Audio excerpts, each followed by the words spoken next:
বরং আমরা যেটা করি সেটা হলো ধর্মীয় রাজনীতি। আর ধর্মীয় রাজনীতি আল্লাহ রাব্বুল আলামিন কোরআনুল কারীমের ভিতরে অসংখ্য আয়াত দ্বারা সাবিত করে দিয়েছেন। এটা হলো ফরজ। নামাজ যেরকম ফরজ, ওই নামাজের আন্দোলন করাও ফরজ। যে ব্যক্তির নামাজ নাই, নামাজ পড়ে কিন্তু নামাজের আন্দোলন করে না, মাতুকিব্বিরা মিনহু, এর নামাজ আল্লাহর দরবারে কবুল হবে না। তাহলে এই সমাজের ভিতরে নামাজি আছে, হাজি আছে, গাজী আছে, বক্তা আছে, মাওলানা আছে, ও নামাজ পড়ে ঠিক নামাজের আন্দোলন করে না, এইরকম মানুষ আছে না নাই? তাহলে যারা নামাজ পড়ে কিন্তু নামাজের আন্দোলন করে না, ও হাজি হোক, গাজী হোক, বক্তা হোক, মাওলানা হোক, তার ইবাদত আল্লাহর দরবারে কবুল হবে না।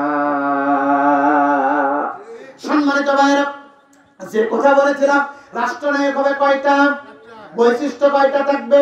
ধর্ম, ওই ব্যক্তির ভিতরে রাষ্ট্রনায়ক যিনি হবেন ধর্মনেতা, তিনি হবেন রাষ্ট্রনেতা। ইয়াজিদের এই প্রস্তাবটাকে যখন ইয়াজিদের প্রস্তাবটাকে ছুঁড়ে ফেলে দিয়ে হোসাইন বললেন তিনি হবেন ধর্মনেতা, তিনি হবেন রাষ্ট্রনেতা, ওলীদ ইবনে উকবা, এই সংবাদটা নিয়ে ইয়াজিদের কাছে পৌঁছানো হলো। এইবার ইয়াজিদ পরিকল্পনা করলো, হোসাইন তো বেশি বাড়াবাড়ি করতেছে, কারণ হোসাইন আছে সত্যের পক্ষে, ইয়াজিদ আছে মিথ্যার পক্ষে। এই জন্য পরিকল্পনা শুরু হয়ে গেল।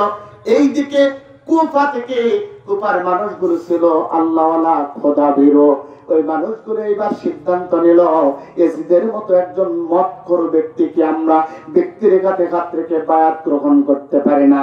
কেননা আল্লাহ রাব্বুল আলামিন বলছে ইন্নামাল খামরু ওয়াল মাইসিরু ওয়াল আনসাব, মদ, জুয়া, প্রতিমা পূজা আর গণনা সব কিছু হারাম, ফাস্তানিব, সেখান থেকে বিরত থাকা লাগবে।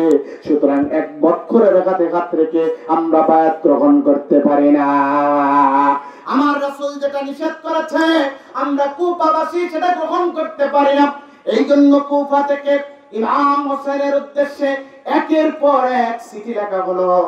আল্লাহর নবীর দৌহিত্র, তোমার দৌহিত্র হোসেন, শোনো, আমরা তোমার হাতে হাত রেখে ইয়াজিদের বশ্যতা স্বীকার করতে চাই না, ইয়াজিদের কাছে বায়াত হতে চাই না। কেননা ইয়াজিদের মাকসাদ হলো খারাপ। ইয়াজিদের পিছে বের হয়ে এসেছি, বের হয়ে তোমার হাতে হাত রেখে আমরা বায়াত গ্রহণ করতে চাই। এই কথা যখন বলা হলো, হোসেন চিঠিগুলো পড়তেছিলেন।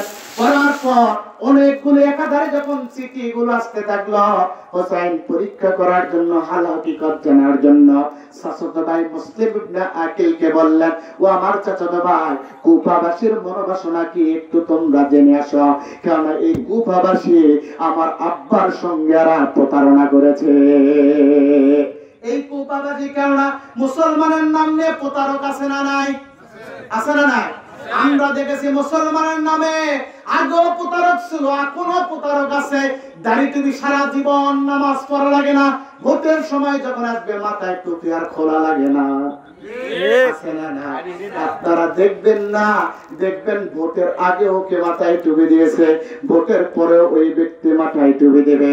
সুতরাং নতুন মুসল্লির দরকার নাই, পুরাতন মুসল্লি, পুরাতন যেটা ভাত ওটা বেশি বাড়বে, ঠিক কিনা? দেখা লাগবে যে ব্যক্তি আগে থেকেই টুপি দিয়েছে, শুধুমাত্র ভোটের 2-4 দিন আগে নয়, আগে থেকেই যার দাড়ি আছে, টুপি আছে, জুব্বা আছে, ও পরেও থাকবে। সুতরাং আপনার